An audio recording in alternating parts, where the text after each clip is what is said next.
Welcome to the No Dress Code Pod, where we keep it real, celebrate Black excellence, and dive into the things that matter most. Tune in, vibe out, and let's get into it. Welcome to another episode of the No Dress Code Pod. I'm your favorite hootchie, as well as your favorite podcast host, legs out, not open, Bree. I hope you guys are all having an amazing day, and I hope you're ready for today's special episode. But before we get into all that, we have a special guest in the house. Special guest, would you like to introduce yourself? Sure. My name is Devin. I'm a full-time daddy, full-time tech worker. I box in my free time. I do weights, training, and fucking digital design, website design. You know, I do a little bit of everything. So. Okay. So here at the No Dress Code Pod, we are really big on mental health. So I hope that you guys are having an amazing week. If you're not, DM me, hit me in the comments, let me know. There's something I could do for you in this moment, but continue to speak it over you and hope that you have an amazing week going forward. But as far as like a mental health check-in, how's your mental health? I think I'm good. I don't think anybody's asked me that in ever, but because we are big on mental health over here. Yeah, I'm good. You know, that's good. So if you need help, you just DM me. Again, something I could do for you in this moment. But I'm gonna continue to speak it over you and hope that you have an amazing week going forward, because that's important and that's what we want for y'all. I mean, you made the cookies, so yeah. I mean that's doing a lot for Devin, you better let them know how the cookies taste too. That's all I'm saying. I got you. And if y'all see anything on this podcast, we do sell them all, okay? We will sell these cookies to you if you want them. I'll let you know if it's worth it, though. It's worth it. He better stop playing with me. It's worth it, okay? So, Devin, let's kick things off with your journey in IT. What inspired you to start your IT business, and how did you first break into that? My IT business didn't come until much later. I actually didn't even really try to get into IT myself. It kind of just happened. I was working at some medical billing company, just doing regular clerical work, and they were going over to this paperless system, like this digital online system. And so I was just, they're going around training everybody, doing group sessions, teaching everybody how to use it, and I picked it up real fast. And then, the person that was going around training people, she was like, we kind of need people to help roll this out to other people. And train other people. Yeah, so they brought me on their team. And that was just like that for that specific software. So it wasn't really like IT based. It was just kind of just dedicated to that one thing. And then from there, I got to deal with the IT guys. I got to talk to them more. I got to kind of get inside their heads and pick their brain a little bit. And then I just started picking shit up from there, and then they brought me onto their team, and then I became an IT guy, and then it just snowballed from there. That's interesting. I went to school. I tried to take some IT classes. I just could not get it. Yeah, it's not for everybody. I mean, and IT is not really, it doesn't really mean anything other than just like tech shit. There's so much different like, sectors when it comes to tech. So it could be, I don't know if you tried programming or if you tried like hardware or tech support, or, there's, all kinds of shit. There's all kinds of different ways to be in IT, Yeah. I really just wanted a job where I could work from home. Yeah, that was really it, and that's probably why I was not understanding it. I don't know. It wasn't a passion, maybe. But not even every IT job can be a remote job. So you got to be on site sometimes. There's certain shit you got to do. Yeah. I would hate the on-site part, but that's really why I was thinking about going to IT. Yeah, no, it's a good mix, because I do get to work from home a lot, but I get to deal with people on a very minimal basis. Like I get to go out and talk to people and see people like 10 to 20% of my job. The rest of it is work from home and looking at a screen for most of the time. So for me, that works out perfectly, because I'm super introverted, super, to myself. I can see that. Yeah. I could see that. Yeah, so it works for me. Yeah. So what challenges did you face early in the stages of your business and the transition? Well, again, my own business, which I do have my website design business, and I do like IT consulting, but it's not something that I was confident in going into until just a couple of years ago. Like it was just, you never really know how much how much your knowledge is applicable, in the real world. So I was like, maybe my knowledge is only good enough for what I do at this company, but then realizing that the stuff that I do can actually help It's a lot more transferable. people. Yeah, it can be transferable to the general public. It's something that I'm like, okay, well, if people need this, then I can fill that void. So, the challenge was just probably just convincing myself that I was good enough to do it, that people could pay me for it. See, that's good. I feel like when you change your mindset, it does change a lot. Right. Definitely. Like you telling yourself like I could do this is part of the reason why you're doing it. Yeah, it all starts in your mind. Just every muscle movement, everything starts in your mind. If you want to move your finger and point, you got to start with a mind, connection to that muscle. And so same thing when you want movement in your life, you got to make that mind connection to the movement that you're trying to make. Okay, I like the way you worded that. See, I word it as like delusion. Delusion can work for you. Yeah, I work it as like delusion. Like in my mind, I'm 75% delusional. If it works for you, it works for you. It's not working for me to the extent that I want it to yet, but I'm gonna get it there. Okay, well, yeah. I gotta keep believing in the delusion. You're self-aware of it, and you just know where you gotta pick things up and know where you gotta leave things back. And that's up to you. That's for you to figure out and see what works for you. Mm-hmm. Yeah. Okay, so let's talk about branding. You've also ventured into logo design, correct? Mm-hmm. Yeah. Okay, so what do you think makes a logo truly stand out in today's market? So logo design is not really like my top thing. It's something that I can do, but a lot of times I draw on inspiration from the client themselves. Like I really don't even feel like I'm that great of a creative person, especially when it comes to, other artistic people. Things. Yeah. Well, no, not with other people. When it comes to other people, I feel like I can connect with other people. And that's why if I talk to you and you tell me what you want, I feel like I can give you what you want, But as far as coming up with the ideas myself, I don't feel like I'm good at that. So asking me what makes a good logo, I don't know, but I know a good logo when I see one, like it's that kind of thing. So. Okay, so you've created multiple logos though, right? So your logos, are they specific to each client? Yeah, everything is specific to the client. Okay. Yeah, it's always based on what they want, color schemes, artistic types, whether it's, cartoon style or realistic style or what have you. It's all based on what the client wants. Like I said, I don't come up with that shit myself. I can execute the plan. You give me the details that you want, and I'll execute the plan for you. And if I don't get it right the first time, then we go back and, you give me all your critiques and we go back and, do volume 2, volume 3, volume 4, however many editions it takes till we get it right. That's all it is. Okay, and are you doing this on like Photoshop and design? Like, how do you work that? No, I do Procreate on Okay. an iPad, and I use my Apple Pencil for the most part. Okay. Yeah. That sounds real professional. It don't feel real professional, but I do see professionals using that shit, so I feel like, yeah, maybe it is. I don't know. But I just, like I said, I use what's comfortable for me. I draw on inspiration from other people that I see, whether it's on social media, Instagram or YouTube or whatever. And I feel like when I see something, I feel like if I can do that, I'm gonna try it. I feel like I say it all the time when I'm at home. I feel like I can do that pretty good. Like I'm just gonna try that shit. And 9 times out of 10, it usually works out. But I fuck up shit all the time. So yeah. Okay. So off camera, we had the conversation and you said that you are a cancer survivor. Mm-hmm. So I want to shift gears and talk about that. Mm-hmm. As a cancer survivor, how has your perspective on life changed since your journey? I always feel like I was like a person that was kind of grateful just for life in general, but the cancer journey just made it real, Mm-hmm. Like just to really know that, we're fragile as fuck. Like, it can be over anytime.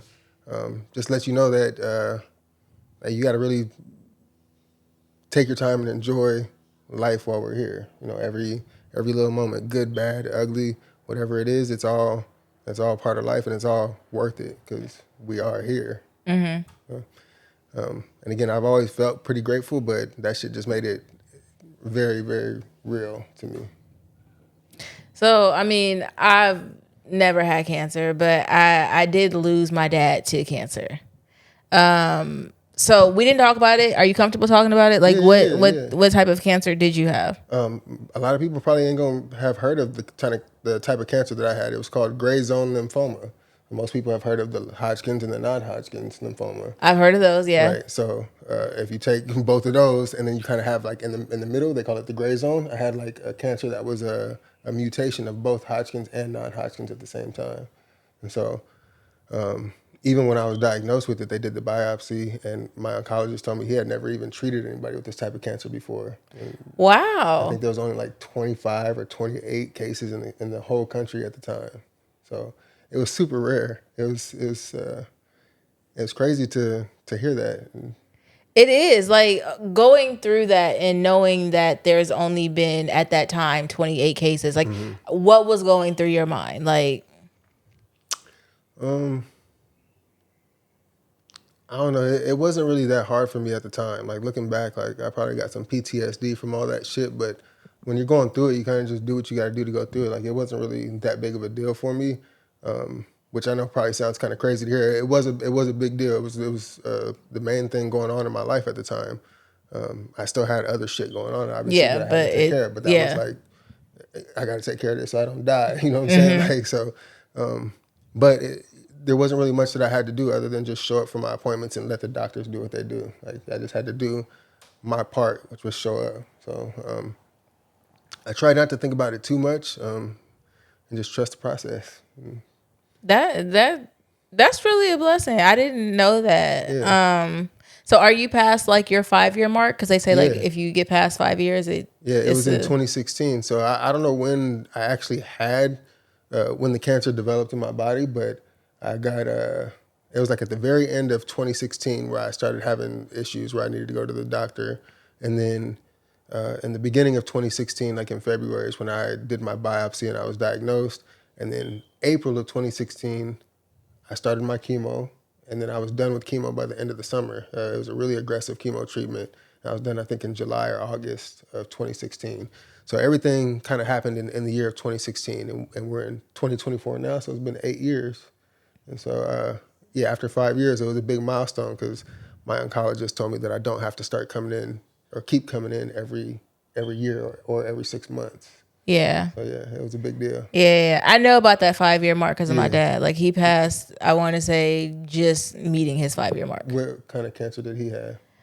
I want to say it was lung cancer, but I could be wrong. Okay.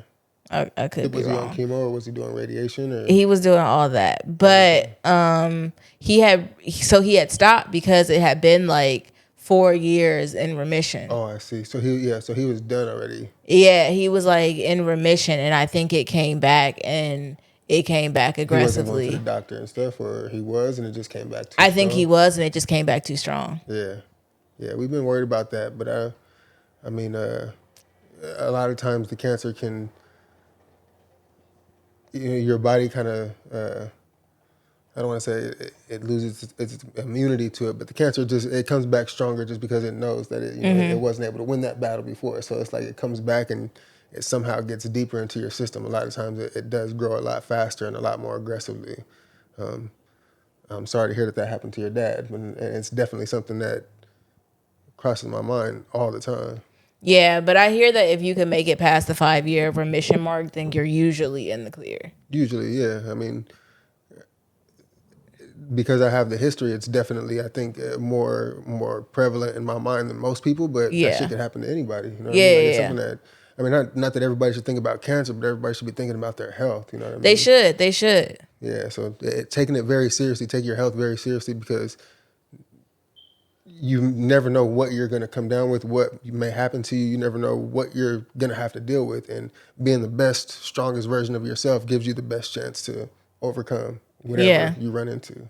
I actually started getting STD tested every 3 months now. Yeah, and the reason why is because I just feel like there are too many people who like are in relationships or in marriages and then end up with something like AIDS or HIV and they didn't know. Yeah. Because it's like, I've only been with this one person, but this one person, you know what this one person is doing. Right, exactly. And so for me, it got to the point where it's like, whether I'm using a condom or not, I'm really allowing you to play with my life. Right. Yeah. So, I make it a point now to go every 3 months. Yeah, you can't trust anybody. Like, words don't mean shit. Like, everybody say you're just the one person, but like you said, if everybody just got that one person, but they got that one other person, like that's an infinite amount of people. You know what I'm saying? Like, I don't fuck with that shit. So, no, it's dangerous out here. You can't be trusting motherfuckers with your life. Your health. That's how I feel. Like, I'm literally playing with my life if I just trust you. I mean, some of that shit is for life. You get that shit, and there's no cure for that shit. So it is your life. Like, you don't want to have to be taking pills or whatever, every day for the rest of your life just to control some shit. Yeah, so that's why I started to go every 3 months. That's good.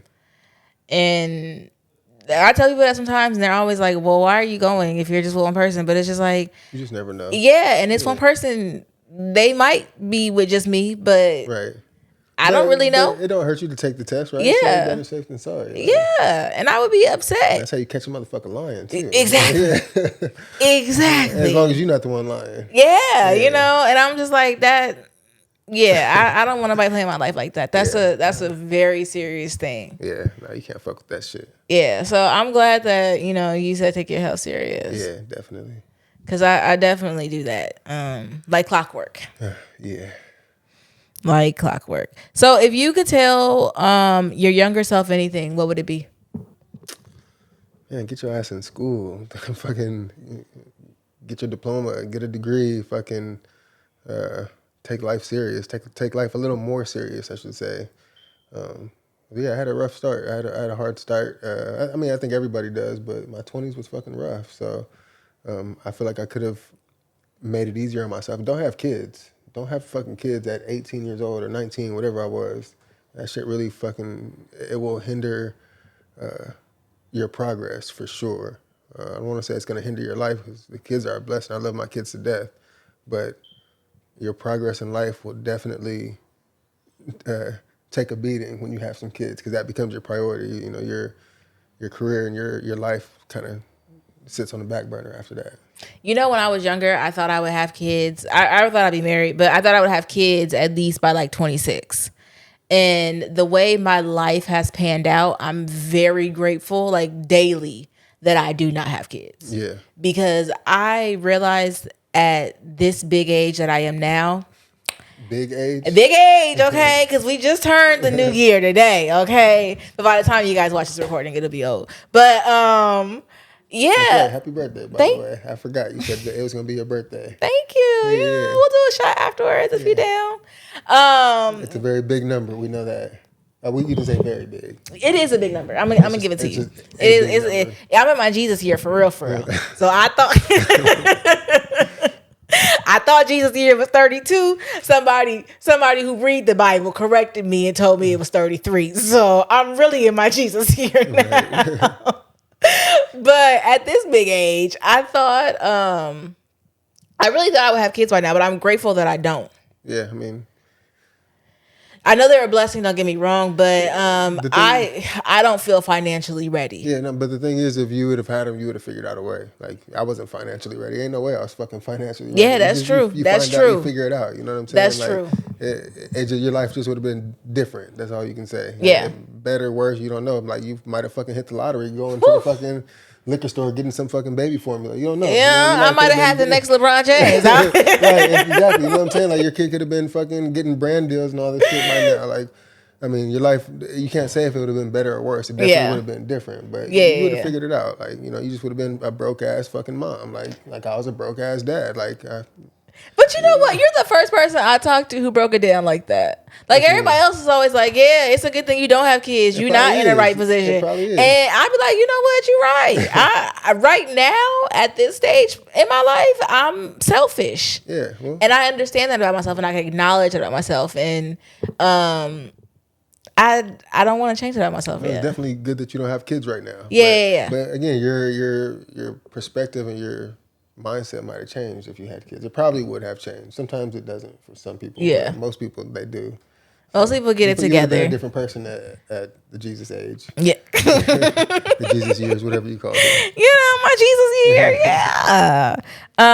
So what wisdom would you share with your older self? Like, if you could talk to your older self right now, what do you think you would share with it? I don't know. It's Share hard with to him. even think how old I'm going to get. Like I said, I know life is fragile. Like, I don't even know if I'll make it to 40, 50, 60, whatever. So, My dad's, according to my mom, my dad said that according to the Bible, you're supposed to have at least 50 years. Again, don't quote me because I'm not really a biblical person. But anything past like 50 is a blessing. Mm-hmm. Shit.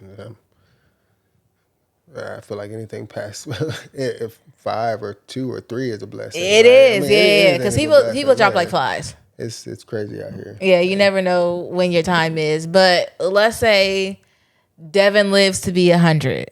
Because it's a possibility. People do live to be 120 sometimes. Yeah, I'm a tech guy, so I'm just going to be asking what kind of tech that got and what is that, 40, 60 years, however long that's going to be. It's going to be crazy. Yeah. Like all the crazy shit we got going on now, imagine what it's going to look like in 50 years. Like It really scares me, though. Yeah, it's hard to say, like, how fast shit's going to grow or whatever, but... Because I be scrolling through Instagram and I be seeing shit and people be like, that's AI. That's AI. And I be like... I understand the extra finger thing, how you guys can catch it then, but how are you guys catching it now?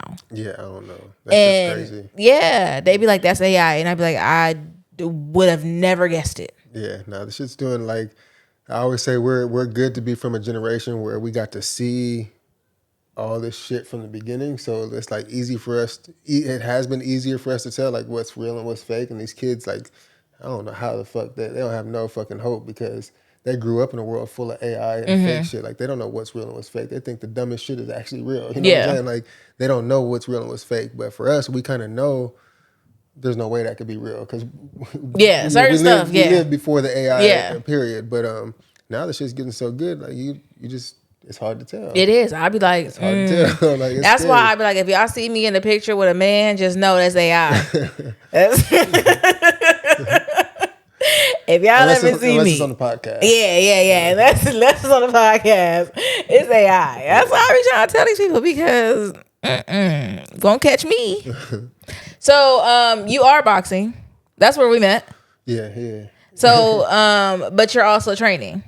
What do you mean training? Like as a trainer? Yeah. You also have like clients you train. Yeah. So how's that been for you? It's cool. You know, I don't have a lot of clients right now. I'm pretty busy as is, but I do have a handful of clients that I get pretty consistently, and it's a lot of fun. Like if my long-term goal would be, like, as far as what I really want to do would be to open a boxing gym and to own my own boxing gym and do like what Ivan does at Jackrabbit. Like that feels like something that I could do every day and be happy with it. Like I really do love boxing, and I love teaching boxing. So that seems like something that would be a great long-term goal for me. But like I said, the little clients that I have right now, it's not my main source of income. Yeah, so I can't spend a lot of time on it. But the time that I do get to spend on it is some of the most valuable time for me, just because I do get paid for it, but I also really, really, really enjoy it at the same time. No, I get it, because like that, I enjoy it too. Yeah, it's a lot of fun. It is. And it's like the best workout. I've played so many different sports, but boxing is like by far the most physical. Physical, yes. Like physically taxing. Like you need your endurance, but as far as mental as well, like you need everything. You need everything to be firing on all cylinders, all at once. Otherwise, you really will get hurt. Whereas, if you fucking off in basketball or football, you might just get blown out or something. You fuck around in boxing, you're gonna get knocked the fuck out. It's a big difference. So it's definitely something you got to be on your P's and Q's for sure. Yeah, I remember when I never played a sport before boxing. Yeah, before boxing, I never played a sport. I was never into sports. Never watched the sport outside of my brother playing basketball. Right. I just was not a sport kid. Like I did soccer one time when I was probably like in elementary school. They had us run. I wasn't running. Mm-hmm. I was the last kid. I was I was that chunky kid in the back. I was too. Yeah, because you said you lost, over 100 pounds? I was over 100 pounds. Now, it's over 100 pounds. I was 330 pounds. Like, I think 332 or 33 was on the scale. Like, that was my max at one point. Right now, I'm 220. Okay. So that's 110 pounds, yeah. Yeah, that's amazing. That's to boxing? Mostly, yeah. I mean, it's not just boxing. It's everything. Just changing your whole lifestyle. But But at least like opposed activity to wise, yeah. activity wise, it started with boxing. Boxing being the thing. Like I said, that's a passion of mine. So it's easy to get myself up to go boxing. Even when I'm sore and I'm tired, I can still. I know it's gonna be fun. You know, Yeah. as hard as it's gonna be, I know I'm still gonna enjoy it. So that's always a good time. That makes it easy for me. Yeah, that's how I feel too. Yeah. Have you sparred? Yeah, I've done some sparring. Yeah. You have. Yeah. You I think did. you was there. Yeah, you was there a couple of times. Maybe wasn't paying attention, but yeah, I've had some good days and some bad days in there. Just just depends on what's going on sometimes. Just in life in general. But yeah, it's a good time. Yeah, I think It's I did always see fun to that. test yourself. Yeah. So have you considered competing though? Like I know it's a big difference between competing and just like sparring. Yeah, I've thought about it. Yeah, I don't know. It's on my mind. I feel like I'm kind of old now, but yeah, I don't know. It's out there. Like I know there's like certain leagues or commissions or whatever where you can have older boxers. I But think Bleep started when he was like in his 30s. oh, really here. I mean, I'm my what am I 30, 37? I'm 37 or 38, something like that. So I feel like I'm late 30s, but usually this is when people are in their prime, but like I feel like I'm just now getting into some really good shape. So yeah, it's not off the table for me. If anything, it'll just be some minor thing, but it's definitely crossed my mind before. And sometimes they get you in there feeling yourself. You have Yeah. a good day. And Yeah, like, you I'll feel like you. anybody out. I mean, I haven't. That's not me yet. That's not me yet. To all my past sparring partners, that's not me yet. But yeah, I feel like that too. Yeah, there's definitely some, like I said, good days and bad days, and but it's always rewarding at the end of the day. Yeah, Good love days it. you feel good, bad days you learn something, but you still feel good. Love it. Yeah. Yeah, it's like for me, it was something better. Like I knew if I went to just like LA Fitness or like 24-hour fitness, no shade to anybody who goes there, I wasn't gonna stay committed. Yeah, it's hard to take it serious at places like that. Like, I mean, you go there and 10% of the people are taking it serious and they really care about their health. 60% of the people there are being social or trying to just fuck around and look good for social media or whatever. Yeah. And then you got the other people that are just they're trying, but they don't really know what the fuck they're doing. And that's me. Yeah. That's me. That's why I had to. Yeah. I had to find a trainer. Like so that is why I have one and why I've stuck with that trainer. And then when you go to Jackrabbit, ain't nobody in there slacking. Or just it's probably most boxing gyms in general. Jackrabbit is the best boxing gym I ever been to. Where you go in there and everybody is locked in. You know what I mean? Like if you go in there and you fucking around, like you gonna feel out of place. You know what I'm talking about? Like, it's very serious in there. So you got to take it serious too, and you just always feel the growth. Yeah. Yeah. Yeah. I kind of yeah, that's where we met though. Yeah. That was fun. That was a good time. Yeah. After that, I mean, I was doing 2-a-days too. So as far as just the weight loss in general, like once I started actually losing like a good amount of weight, like I think my goal weight was probably like 260 or something like that. I feel like I'm a pretty big dude. I feel like 260 is a good weight, and I was able to get down to 260. I don't want to say pretty quick, but I got there, and I'm like, damn, I still got weight to lose, So I'm like, I got to start picking it up, taking it more serious. And that's when I started getting into I go to 24-hour fitness in the evening, and I start doing shit there. So I'm doing 2-a-days where I'm boxing in the morning before work, and then I'm going to 24-hour fitness after work, and I was doing. I tried that. Yeah. Because I have 24-hour fitness too, but I just couldn't. It's not the same for me. It's hard. It's not the same for me. Like when I was in the boxing gym, I was there, I was committed, and maybe it was because like I had that trainer, and they weren't because I only train like 3 days a week with my trainer, and the other 2 I was just going on my own. Right. So it's different. Like when I have someone there who is like, I may not be training with you today, but I still see you. Yeah, I still see you. I'm gonna correct you. I still got you. Yeah. And I have to go to 24-hour fitness, and it's just like, there's nobody here. Yeah. There's nobody here to help me. I don't know what the fuck to really do. It's definitely harder, but I feel like I'm pretty good most of the time at just locking in. Once I get there, like getting up and getting to the gym is always the hardest part. Once I get there and I start warming up and I'm like start to get a little moisture, a little sweat going, I'm like, all right, I'm good. And then you just get locked in. Like I said, I'll picture myself sparring, or I'll picture myself in the boxing gym, like all this shit's gonna pay off there, So that's again, boxing being my motivation, not even just at the boxing gym, but outside the boxing gym. Yeah, It's like it definitely this does. is gonna help me at the boxing gym when I get there. Yeah. So and I know other guys are there doing the same thing. They're not only working out in the boxing gym. The guy, like I said, everybody's taking it serious. So as far as like the brotherhood you have there, it's competitive and everybody's helping each other grow, but you don't want to be the one being the weakest link either. You want to be you want to be able to stand on your own 2 feet. Yeah. So, doing everything I can to give myself the best chance at being the best that I can be is always a good thing. Okay, so did you start boxing before you were diagnosed with cancer or after? Yeah, no, I started boxing. I always liked watching boxing, but I actually started boxing in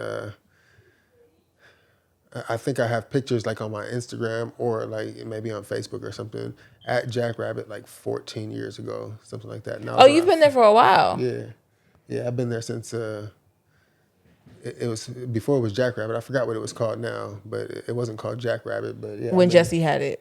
Yeah, and even before that, there was a guy named Adolph that was there. I think it was Long Beach boxing or something like that. Yeah, Long Beach Boxing and Fitness. I think you're right. Yeah. So, yeah, I've been there forever. I mean, I took a little hiatus for a little while, and then at the same time when I had cancer, the year before that I broke my foot really bad, and the year after I got cleared of cancer, I broke my ankle. So it was like 3 years where I was just unable to do anything. So I did have a little hiatus in the beginning or in the middle, but I started way back in I think 2012 or 2011, something like that.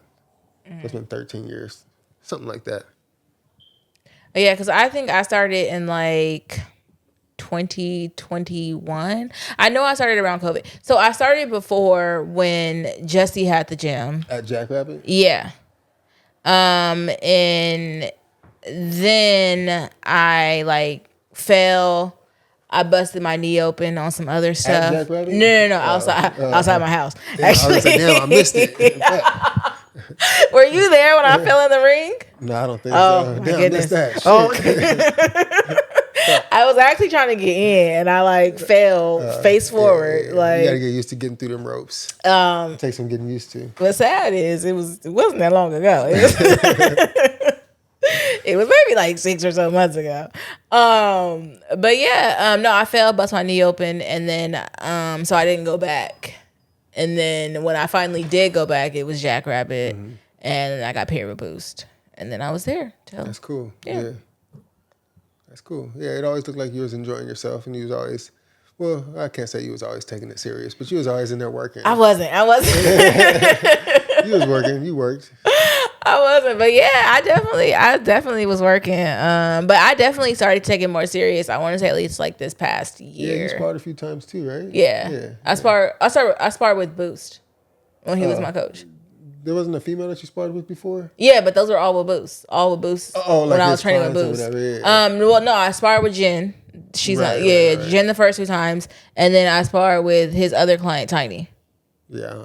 Oh, I think I saw that one on Instagram or something. Yeah. But yeah, it looks like you did pretty good. Yeah, I actually want to do it again. I haven't trained since like September, but I'm supposed to come back in November. So that's the plan. I do want to spar again. Yeah, it's a lot of fun. Yeah. Yeah, it'll test you. And like I said, that's my motivation. And I feel like that's the only way I'm gonna be comfortable, like sparring or like just in general, is if I spar. Yeah. So. And that'll make you take it serious too, because you don't want to get your ass beat. So you like, get my ass in shape. Yeah, because I'd be damned if I be on Instagram embarrassed. Yeah, motherfuckers are not supposed to post sparring footage, especially knockouts and knockdowns of your gym mates. But everybody don't follow those rules. So yeah. So. But it is cool. It is cool. Like I said, it'll get you in shape, and it'll make you want to take it serious, because you got to fucking get in the ring with somebody that's gonna try to hurt you. Yeah. You don't want to be in there gassed out. You don't want to be in there feeling weak. You don't want to be in there feeling like you don't know what you're doing. So. And I'm not gonna lie, the last time I was a little gassed out. Yeah, it happens. Yeah, I was like, God. Even the players get gassed though. Like, you can take them a few more rounds, but everybody gets gassed. Yeah. It's tough. But back to your cancer diagnosis. Yeah. How did that affect relationships or things, you had going on in life outside of that? Did it affect relationships?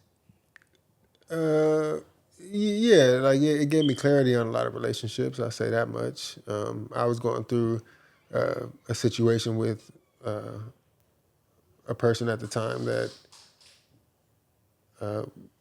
should have been there for me, and they weren't. And that made it very clear that I didn't need to be with that person anymore. So that really helped me move on with my life after that. That relationship. But also, I knew that it affected my mom pretty rough. Like she had a really hard time watching me go through all that. Again, I felt like I was pretty good. Like I felt like I was straight the whole time. The biggest challenge for me actually was the fact that I didn't have a voice the whole time I had cancer. Like I had no voice whatsoever. I could only talk in a whisper because what had happened is one of the tumors that was growing in my lymph nodes was right in the middle, right under my sternum. It was so big that it actually grew to the point where it crushed my vagus nerve. And the vagus nerve, it controls a lot of parts of your body, a lot of things in your body. But one of the things it controls is your vocal cord. And so my left vocal cord was completely paralyzed and it was stuck open. So I couldn't make any voice, And I also, your vocal cords are supposed to close when you fucking eat and drink water. So anytime I would drink, my throat was open. So I would like kind of drown a little bit. I had to learn to drink and eat and kind of toss food back to the side, like to a certain way so that it wouldn't go down into my lungs. That was probably the biggest thing that I had to deal with, is not having a voice and like really not being able to eat and drink properly. So those were the biggest challenges that I faced. But, it did, again, seem like it challenged more people around me more so than myself. So that part made me feel a little bit guilty, but there was nothing I could really do about that. I kind of try to ease like my mom's pain, my grandma's pain, and let them know that I was good, like I'm straight, I will say that is something that people who have cancer, they do from time to time. Like when my dad was in the hospital, his like last few months or so, he had a seizure. He ended up having a seizure. Now, mind you, I had seizures when I was a kid, but not due to like real medical reasons. It was like, the doctor chairs that spin that they sit on. Oh yeah, like that have stool, no right? back. Yeah. So, according to my mom, and I really blame her because I feel like it's her fault. She told me to get off the chair, and I didn't get off. So with me not getting off, I fell, hit my head on the back of the floor, basically. You were how old? 17, 16? No. God, no, I was Get off that damn stool. No, I was young. I don't know how old I was, but she said because I don't remember them. But I have like family who remembers me having seizures. Yeah. And so from a brain injury or like a from like me falling off the stool and hitting my head on the ground. Yeah. I developed seizures temporarily. And so when I saw, like, I seen one person have a seizure, but it wasn't like somebody who I was close to, so it was different. I actually seen like my dad have a seizure in the hospital bed, and I'm not an emotional person, but like I ended up crying, and like he felt bad. Yeah. Like, cause I saw in his hand, like I saw in his eyes, like he reached out to like hold my hand and be like, he's okay. But in reality, it's like, you're not okay. Yeah. For one, you're dealing with cancer. For two, you're fighting for your life. For three, you just had a seizure and you're sitting here worried about me. Right. Were you guys close when all that was happening? Yeah, look at it. Oh, yeah. Okay, my daddy. That's a nice story. Don't tell me if he was close or not when all this was happening. So yeah. You only get one daddy. Cool. Yeah, I get a little emotional thinking about it too, because that was the biggest part for me, is just how it was going to affect my kids. And that was the only part that really, really, really bothered me, is I didn't want to leave my kids. Yeah. And that's it. But everything else was cool. Like I was able to handle everything else like with ease. Like it was nothing to me, but just the thought of my kids saying that their dad died, that bothered me. That's something that's hard to say, honestly. My dad's passed like I want to say 5-6 years at this point. Mm-hmm. And it doesn't always get me, but sometimes it does get me to be like, damn, like Yeah. I really don't have a dad no more. Yeah, and you know, it's I imagine it's tough. You know, I haven't lost a parent, but I didn't want my kids to have to deal with that, you know. So.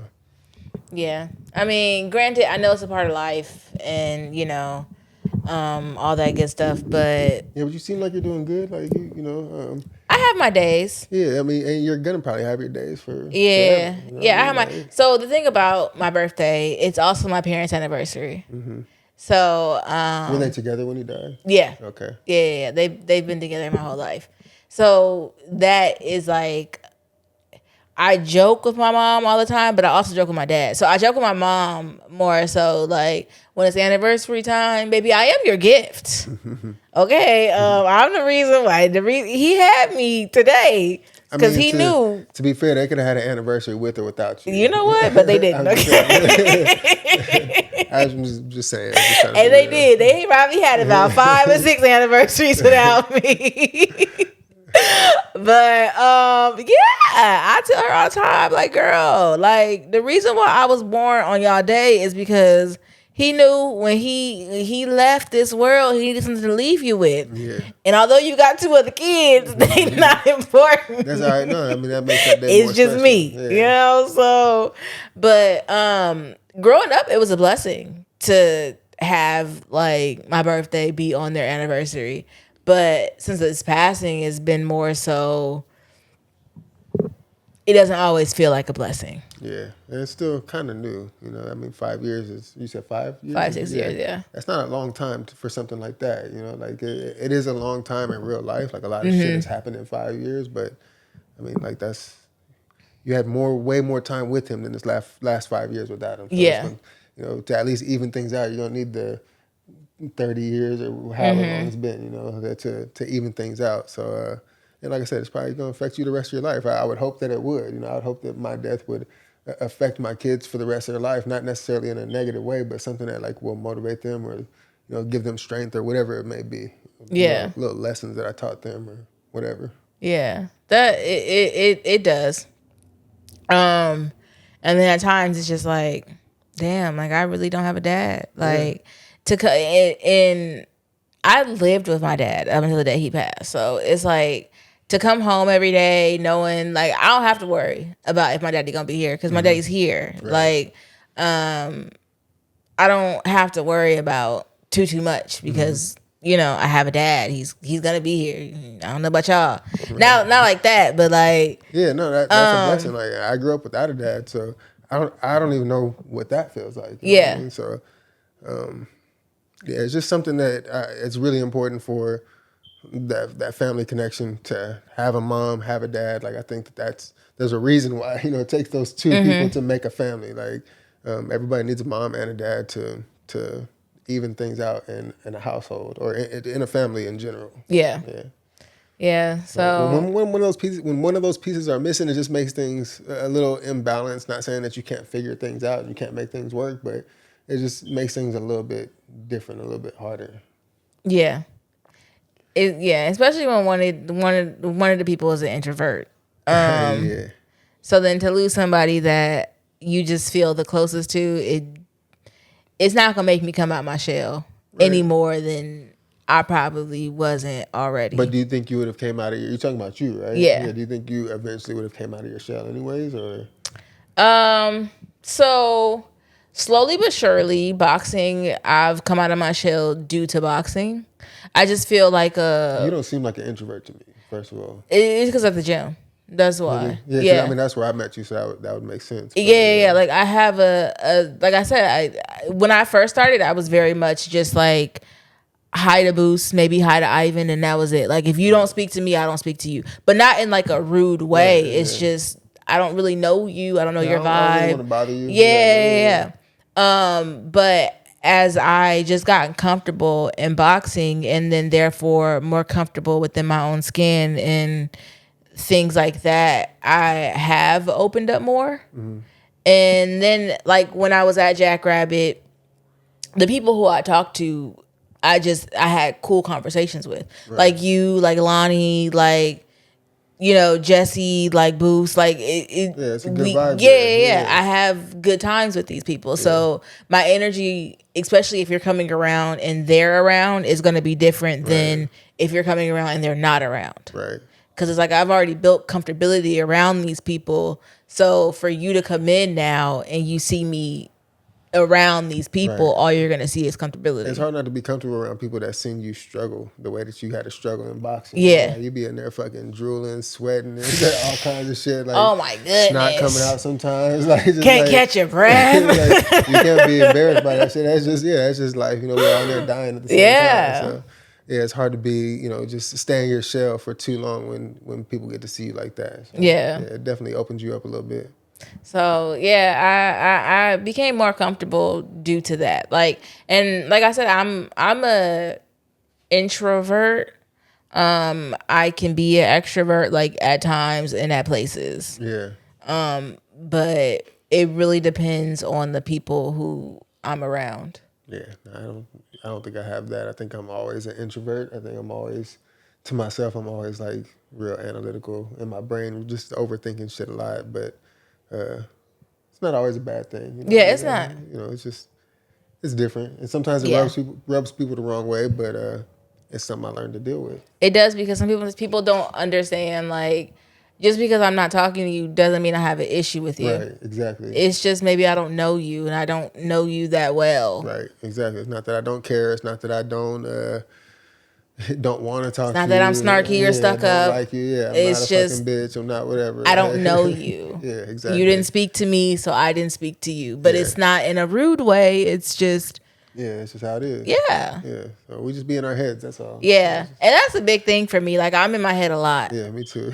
Like... Too much, but yeah. it's a gift and a curse. Like I said, you know, like you get to see things, like you pay attention to a lot of detail, but also you overthink things sometimes, and it could be a bad thing. Yeah, I think I'm a very big overthinker. Yeah, that's definitely a bad thing, or it can be a bad thing. Yeah, it can be. Because if you allow me to just let my brain roam, it will be the bad thing. You can't always believe what your brain tells you either. Like, you got to go off of evidence too. Like, we all fucking go there to those crazy spots where it's like, is this motherfucker trying to play me? Or, you know, some crazy shit. Or is this motherfucker, you know, like crazy shit. Oh my God. A lot of that shit is in our head. Like, it's not really happening. But sometimes it really is happening. It's just like, you got to go off of what you see. Even if you feel like something's going on, you still got to wait till you have evidence. You can't just be on somebody based off of a feeling. You know what I mean? Yeah. I mean, my feelings is very rarely wrong in my mind. That's gonna make you look crazy. In my mind. You get your evidence first and then confront a motherfucker. Like, you're right. And wait until you get your evidence and then confront somebody. Like, you you're don't right. ever go after somebody based off of a feeling, because then you're just gonna look crazy, and then you're gonna look suspicious to them. You know what I mean? Yeah. Like, see, that's get your evidence first. Yeah. Yeah. Don't be crazy. I try not to be crazy. Yeah. I feel like I've worked on that trait because I used to be real crazy. Yeah, I feel like we all got that too. Like, yeah, it's a phase that I went through that too, but I think I grew out of it. I think some people don't grow out of it, you know? Yeah. I think you have to want to grow out of it. Well, you have to acknowledge it first and realize, like, fuck, I'm acting crazy right now. Like, I'm being fucking stupid. I'm being irrational. And that's my thing. I'm being psychotic. I just hate for me, I know I've been crazy in past situations. I just hate for somebody to be like, oh yeah, I took her there. Right. Like, I was the reason why she went. And it's like, my pride at this day and age won't allow me to allow you to be like, you got me crazy. Right, yeah. Compose yourself and be like, yeah, ain't nobody gonna get me there. Like, at our age, like you said, we already seen everything and done everything. Like, you're not gonna surprise me with no shit. Like, I'll just be like, oh, you one of them motherfuckers. Like, yeah. Okay, I get it. Like, yeah, now I'm just like, okay. I know how to move with you. Exactly. I know how to deal with you. Exactly. That's all good and dandy. Yeah. I get where you're going. You're one of them types. Like, okay, yeah. So, yeah, you just got to be careful with people. But I don't know if that's an introvert thing or if that's a me thing, but, like, I'm very distrusting, like, just off bat. Like, not that I have a negative trust with people, but it's like, you got to build trust. Like, it's always neutral in the beginning. Like, I'm not just going to believe something you say just because I've just met you and you've never lied to me before, or I never caught you in a lie. But, like, let me see the shit that you say start to line up in real life. Like, once I see that what you say is real, I'm like, okay, this is a real motherfucker. But if you say a bunch of shit and it sounds good, that's cool or whatever. But if that shit don't line up with real life, then I know, okay, you one of those motherfuckers that just talks, you know? Yeah. But I gotta wait and see, you know? I'm more so, I believe you. Not necessarily like I believe you, but I let you talk. Like, if you're like, oh yeah, the sky is red and I know the sky is blue, I won't sit here and argue with you. Let me go check first because it might be red today. Yeah, I won't sit here and argue with you, but yeah, I'm just like, oh, okay. I take your word for it. But in the back of my mind, I'm like, nigga, I was just outside. The sky is purple. I don't know what type of red you're seeing. Maybe you're colorblind. Yeah, you might be colorblind. You never know. See, yeah, so we'll wait for some more evidence to pile up. Yeah, see. Yeah. It's always a wait and see approach with me. Like I said, it's neutral. Like, I'm not gullible like that. I used to be, but that done hurt my feelings too many times and got me fucked over too many times. So I'm not gullible no more. And I don't. You know what? I don't like my feelings being hurt.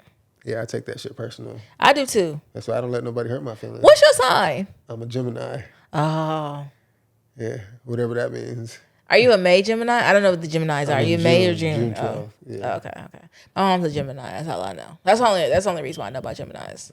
I just know What do you guys have like Gemini? 2 sides. That's what they say. You don't think you have 2 sides? I think everybody got multiple sides of their personalities. I don't think that's something that's like strictly a Gemini thing. I don't know. The Geminis, I know they fall a little on the crazy side. Yeah. I feel like, but I feel like everybody's like that. I feel like there's something, you know, I got a threshold where, somebody could take me there and I'll do some crazy shit. But I feel like everybody has that threshold somewhere where they're going to do some crazy shit reacting to what you do. You're right. It just depends where it's at. You're right. But, and again, I'm speaking for the ones I know. Yeah. I think they just a little crazy. Well, you knew me all this time and you didn't know I was a Gemini. I didn't strike you as a Gemini, right? You didn't. So, yeah. But then we only see each other in the gym. And it's real gym talk. It's not, Devin, how are you doing? It's not, how's your mental health today, Devin? That's true. You know? Yeah. It's just, Devin, I didn't see you in the gym yesterday and I was here. True. That's true. That's how the conversations go. Yeah. So, I didn't know you were a Gemini. Yep. Well, yeah. For whatever that's worth, yeah, I'm a Gemini. I'm not really a zodiac person, but I'm not either, but I know mine. And then I also know, like, I don't know my birth chart per se. Is that the same as a zodiac sign? Is that related to a zodiac sign? Or is that just a different version of, like, whatever? I think it's like an extended version of the zodiac sign. Okay. The birth chart, it goes off the day you were born, the time you were born, and the place you were born. That's too much shit to remember. Like, I just know the day and the place. I don't know the time. I've asked my mom multiple times. She's told me multiple times, but I still got to ask every time. It's on your birth certificate, too. I don't know where my birth certificate is. Oh. I mean, I probably could find... No, actually, no. I know where my son's is, my daughter's, but I don't know where mine is. Does your mom still have yours? Probably so. I haven't needed my birth certificate in shit. I don't even I wish know. my mom still had mine, but she won't keep it. Yeah, I just know I have to go apply for it if I need it. I need to apply for a new driver's license, honestly. You get one of those ones with the microchip. Well, technically, it expires next year today. I ain't found that thing in months. Oh. So you haven't got carded at the bars or anything like that? I know they be carding. I bring my passport. Oh, okay. I had 2. I had one that I had reported lost because I couldn't find it. I needed it for a trip. I ended up finding it. And then I have another one. But now the crazy thing about it is I can't find either one of them. Oh, you're fucked. Yeah, I'm going to find them. I'm going to find them. I literally just had them. So I'm going to find them. But my driver's license, or I'll show them a picture. It's not gonna work, but good luck to you. No, it works. I would show them pictures at like bars and stuff. Like, and they take that? Yeah, because I'm in the picture. Like, it's literally me holding a picture of my license, and I'd be mad as fuck if I owned a bar and somebody let you in with a picture of your ID. I'd be mad as fuck. I'm telling you right now. It works. I'd be like, so here's the thing. I lost my license. You just gotta say I lost it last week. They look at you like, I man, you don't need your ID. lost my license last week. Devin, don't you try to blame me, okay? I still look like I'm under 21. I'd be like, I like the way you looked at me when I said that, but I do still look like I'm under 21. Okay.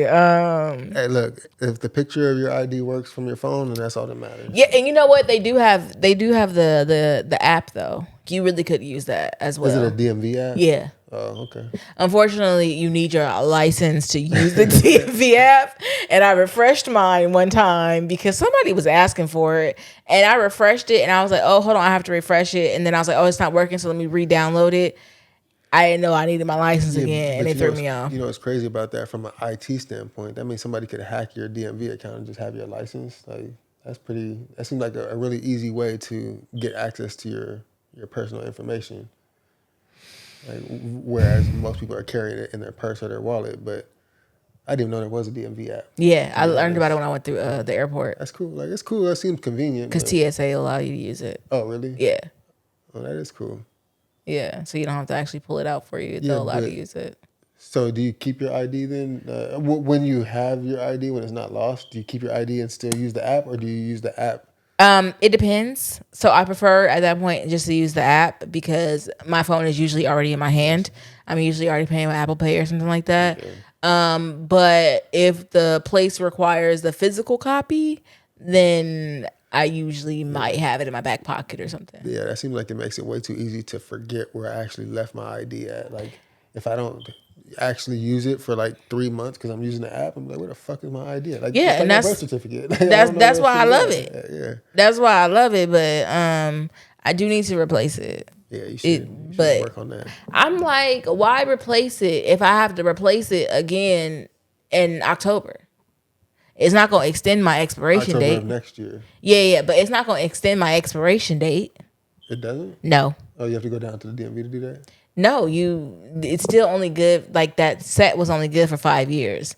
So then I still need to get a new one at the 5-year mark. Oh, yeah, because you're just replacing a lost ID, not renewing your ID. Yeah. But can't you renew it? Can you renew it early maybe? I don't think so. Not this early, not a year. Okay, well, yeah. Maybe just don't go to any bars or any clubs or anywhere that needs an ID for a few months and then just renew it as early as you can. Yeah. Yeah, do that. Yeah, because January is around the corner. Right. And it'll be in 2025. Yeah, maybe you could do it in the same calendar year. Maybe. I doubt it's this early, though, because it's like a whole 10 months. Well, I'm at the end of the year. Couple months to wait and find out. Devin, you don't want to try my cookies on camera? I'm just curious. Like, they've been sitting. First off, I brought them straight out the oven warm for you. I know, I let them sit. I wasn't hungry when I got over here. And you let them sit. I didn't have the munchies or nothing. My memory card is full over here. I should have deleted some shit. All good. Well, they are nice and soft too. That's what we try, Let me know. Oh yeah, these are bomb. That's what I'm talking about. Okay, we sell everything. We give to these guests. Okay, that's a good question. I don't really have a price list. It depends how much you like the client. Yeah. We can also medicate them for you if y'all want. That might be a good idea. Yeah. I'm just trying to help the people out. Yeah. But the guests, they get it for free. Now y'all hit me in DMs. We work something out for you. This is my payment for my time right here.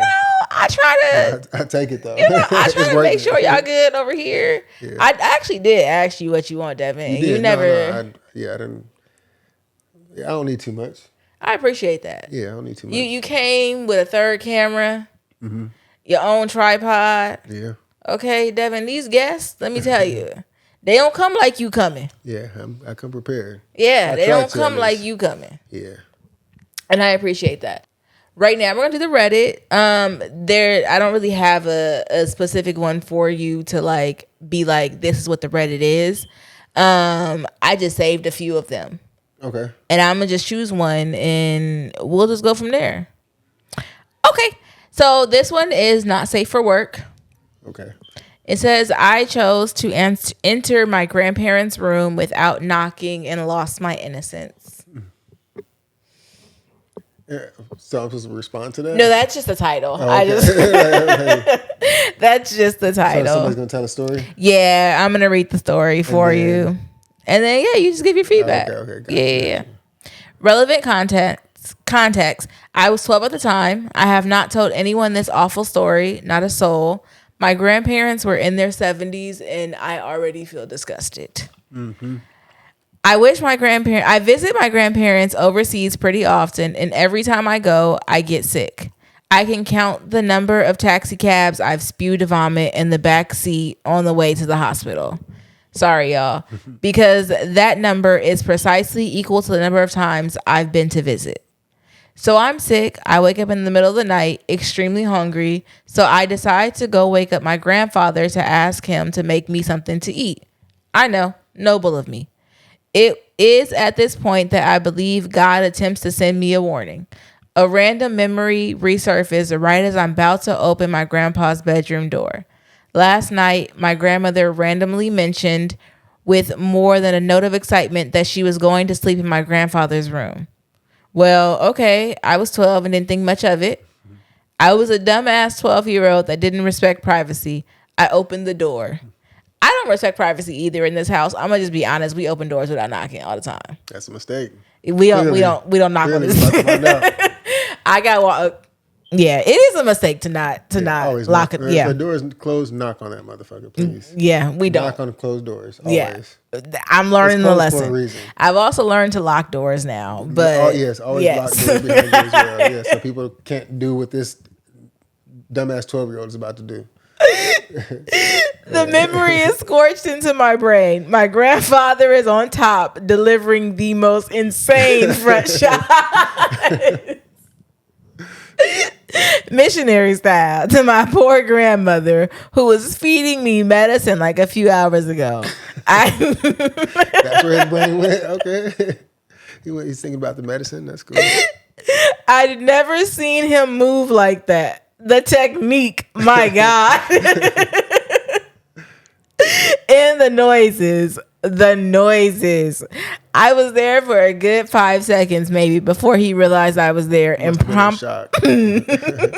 That's a long time to wait. 5 seconds. That's a long time to be seeing that shit. 5 seconds goes by real slow when you're in shock. I'm telling you. But my point is, like, you heard the noises. You didn't hear the noises through the door? I was thinking it must be a really good door. I don't know. You gotta find out what kind of door that is. Right.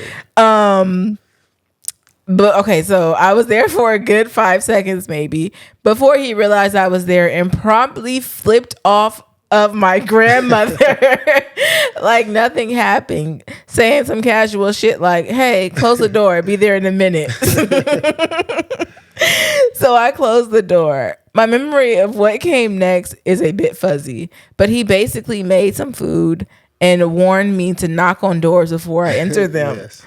I don't think he thought I really saw anything, so I basically just acted like I saw nothing, ate my food, shut my mouth, and tried to go back to sleep.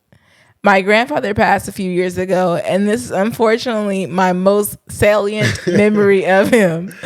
This was absolutely horrifying to witness at 12 then, but now I think it's kind of funny. I hope you're having a good time in the afterlife, just hopefully not as good as you were having that night. Nobody needs to hear those noises, man. Nah. Anyways, I highly regret opening that door. I hereby vow and warn you all to always knock before entering doors, lest you intrude upon someone's privacy and permanently scar yourself. Yep. Edit. Thanks for the comments. Glad to know my grandfather's hip thrusts are now immortalized. Dude was 70-something and moving like the Pistons in a V8. And yeah, also, yes, front shots, East Coast missionary. That's right. Yeah, he's old school with it. Yeah. Yeah, always knock on doors. That's the main lesson that can be taken from there. And he's definitely, if he was doing that shit here on Earth, he's definitely doing more shit like that in paradise. Trust me. Like, it's way worse up there, whatever he's doing. Hopefully Granny is up there with him. Yeah, hopefully. She might have gone to hell for what she let him do. That's a fucking double standard. Huh? We'll see. It is, because first off, you supposed to treat your wife in the bedroom. No, if they're married, yeah, they are good. They can do whatever they want. Yeah. The marriage bed maybe is they need to learn to lock the doors though. I learned at 32 to lock the doors. Yeah, I got walked in on too. But I wasn't having sex. I was getting out the shower. Yeah, no, I got walked in on by somebody's kid. Yeah, and Yeah, Learned that day. From that day forward, I locks the door. That's what I say. We always learn from trauma. Trauma will teach us some things that real life will never teach us. Like, I'm telling you, that shit is fucking amazing.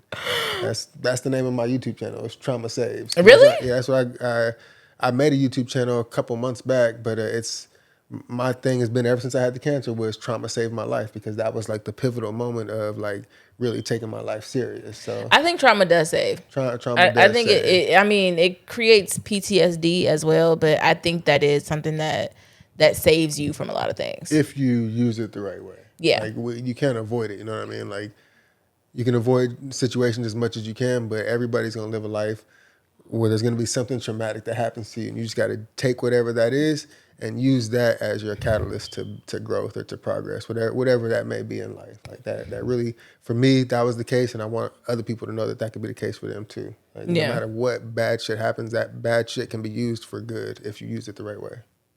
Yeah, I like that. I also have anxiety, so Yeah, well, trauma plays part in that too. Yeah, well, you lock your doors, you'll be all right. Yeah, that'll help you with a lot. I definitely learned to lock the doors especially if you're in the shower. Yeah, especially if you're naked, lock the doors. Always lock the doors. Okay, see, here's the thing. At my house, we don't lock the doors, and I could be in the shower, and my mom will just walk in, and it's fine. Like my nephew might walk in, but the way the bathroom is set up, like the shower is all the way in the corner, and then like he can go use like the sink or go in the closet. He gonna have to wait. Type of thing. Or I'm gonna check in with everybody. Do you need to use the bathroom? I'm gonna be in here for about 20 minutes. Do you need to use it? We used to do that when we only had one bathroom. Oh yeah, we used to be like, I'm about to blow the bathroom out. Do you need to use the bathroom? Like, I'm about to shower, like if I'm cutting my hair or whatever, like it's gonna take a minute. Like, do you need to use it? Because I don't want. Oh yeah, no. If my daddy's in the bathroom cutting his hair, I'm going in there. You just cutting your hair. Like you're not doing anything. No, that's private to me. Like, I'm just cut. See, I'm a super private person. To me, that's like no. When I cut my hair, I literally will close the door and lock the door behind me. Like just. It's just a habit. I don't know. When I go, not always when I'm in behind a closed door, but in the bathroom, always lock the door. Like, don't matter what I'm doing. Like, I lock the door behind me. I'll be in there cleaning. I don't want somebody to to open the door while I'm cleaning. I don't know. I learned more so recently. Like I said, somebody did walk in on me when I was taking a shower. Well, so here's the thing. I was done showering. I think the curtain was open and like I didn't fully have a towel on, but I was like drying myself, which is different because I normally don't even dry myself when I get out the shower. I just get out the shower. Yeah, but that's embarrassing. It was a little bit. I didn't know what they saw.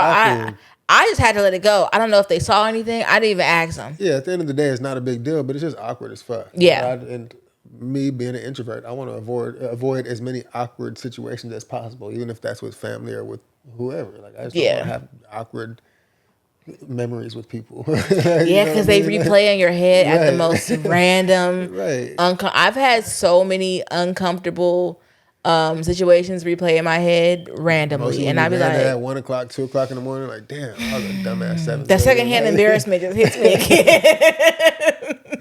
Yeah, so it'll be some dumb shit for real. So I try to avoid that shit. So at all costs. So locking the doors helps with that. Yeah. In a lot of cases. Yeah. I'm learning locked doors now. Cause we definitely don't. Yeah, we don't. I don't lock doors. Yeah, well, it's gonna take a traumatic experience, and then you're gonna learn your lesson. I did. I learned my lesson. I did. I had to text one of my friends like, so when you go to the bathroom, do you lock the door? And she was like, I locked the door. And I said, oh, yeah, it's just a me thing. Okay, yeah, that's private time. Okay, you knock. Yeah. And if you see a bathroom door closed, if you ever see a bathroom door closed, don't open it. Knock on the fucking door. Like again, that's any door, especially a bathroom door. Here's the thing: at my house, I count the people. I'd be like, okay, so I know there's 5 people that live here. I need to use the restroom. I see the other 4 people are not in there, so the door is shut. It's either because you blew it out, or you shut the door. You know, there's a quick little thing, like this little trick that you can do to find out. You just go. Yeah, you can. If you don't get a response, then you can open the door without fear. If somebody says, "Hey, I'm in here," then okay, cool. It took 2 seconds. You know what? I'm not gonna sit here and lie to you. I did just get walked on today too. I ain't tell y'all. Hey, I just got walked on today. You just no. But That's fine. You don't give a fuck. No, because let me tell you. So my nephew was in the back bathroom and I was in the front bathroom, and we both had to use the bathroom. And so again, the thing is, go to the back bathroom because if we have guests, and I knew you were coming over, so if we have guests, then the front bathroom is like nice, it's clean enough for the guests to use. It doesn't have a smell, type of thing.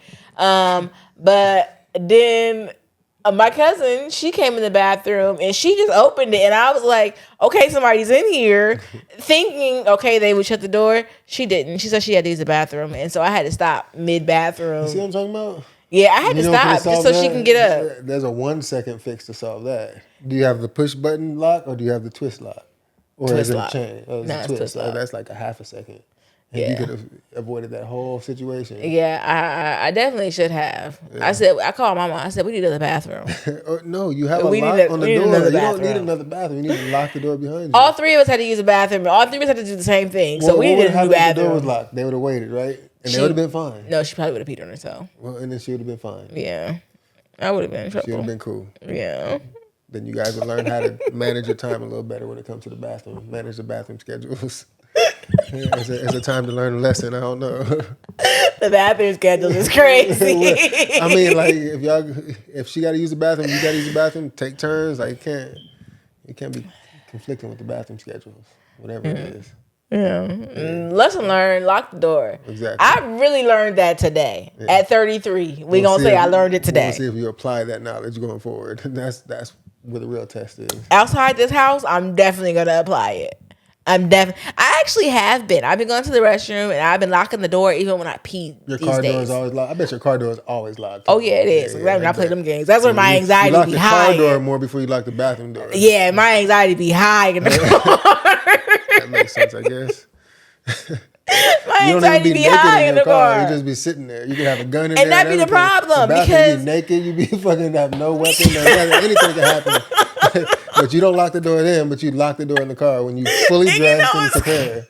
I have, like, when I was younger, That's cool. That makes sense. I have a really active imagination. So when I was younger, I used to always prepare for people to break in when I was, like, fully naked, like using the bathroom or, like, taking a shower. And, like, I was like, okay, so we're going to get the plunger. And, like, I was prepared back in the day.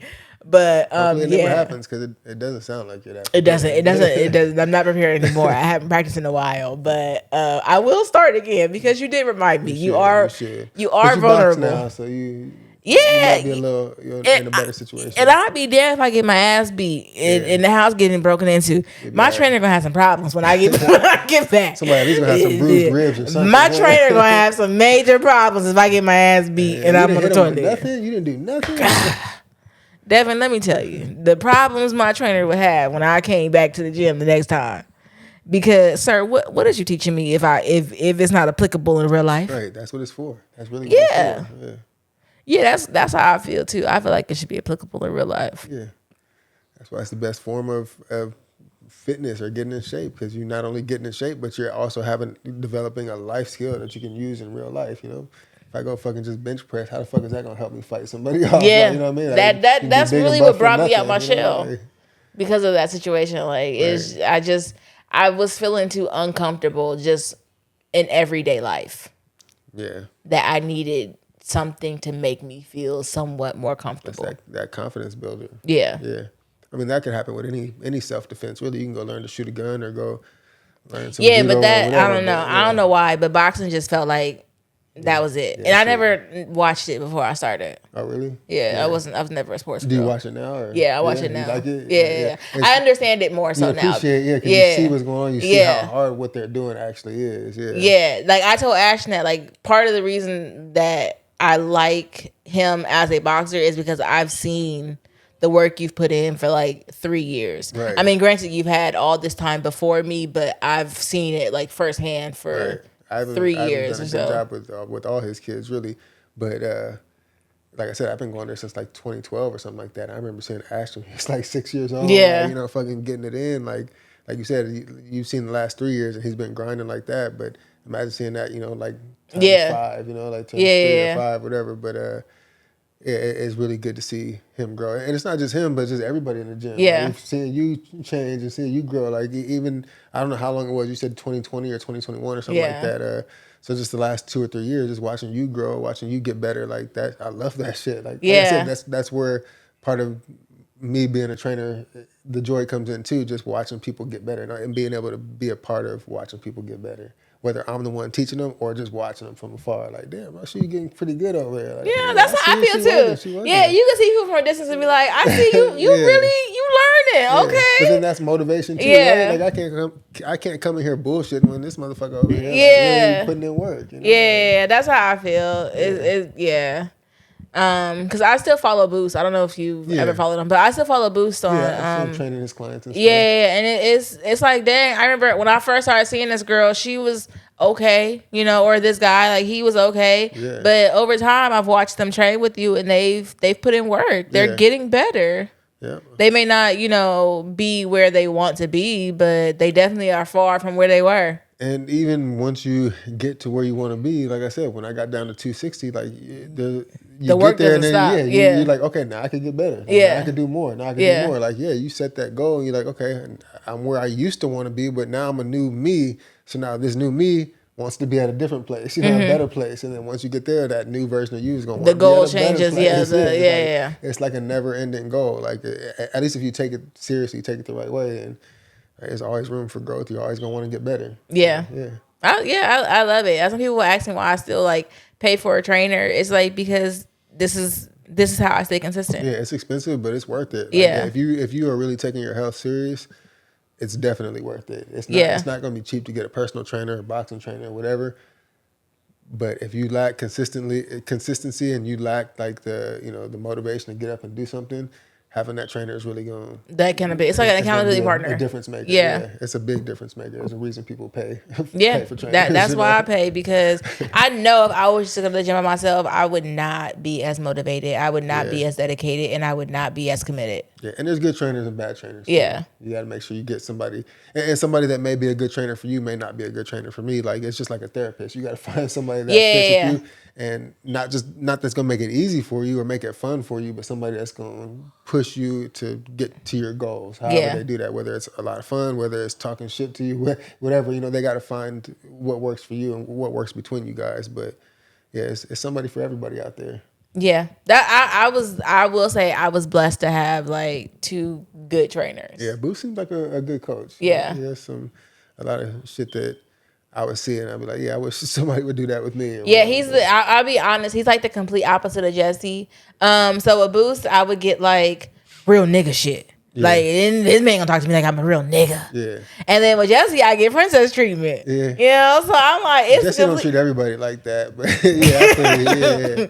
It's a complete opposite. And but that's what I was saying. That's the difference between a good trainer and a bad trainer. Like, and not saying Boost or Jesse is a better or worse trainer for you, but some trainers are going to treat every client the same because that's just their training style. This is how I train, and that training style might work for you. It might not work for you. For you, it worked for you. You know what I'm saying? Whereas another trainer like Jesse, he can cater his training style to his client. He did what worked for you, and it worked great. But he don't do the same shit to you that he does with me.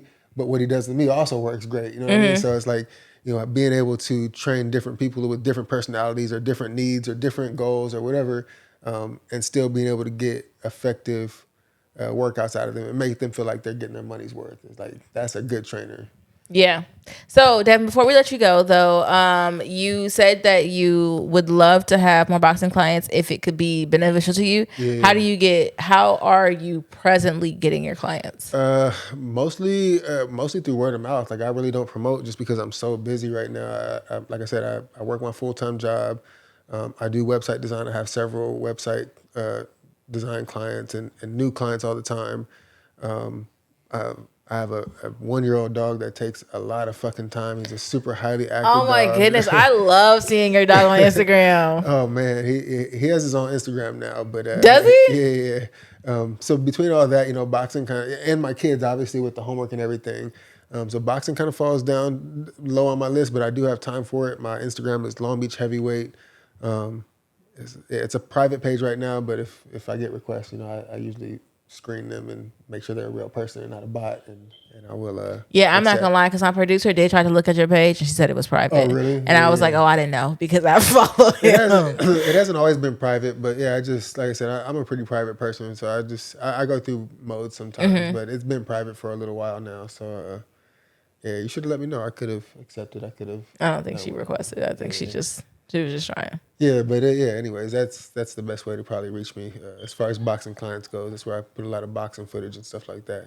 Okay, so we will definitely link your Instagram. If they would like to reach out to you for like web design or logos or anything, should they also DM you through Instagram? Yeah, same thing. And then, like I said, I got a new YouTube channel that I literally just started. It's gonna be like a vlog style, a little bit of food review, a little bit of boxing stuff, a lot of my dog, just like I said, just everyday life kind of stuff.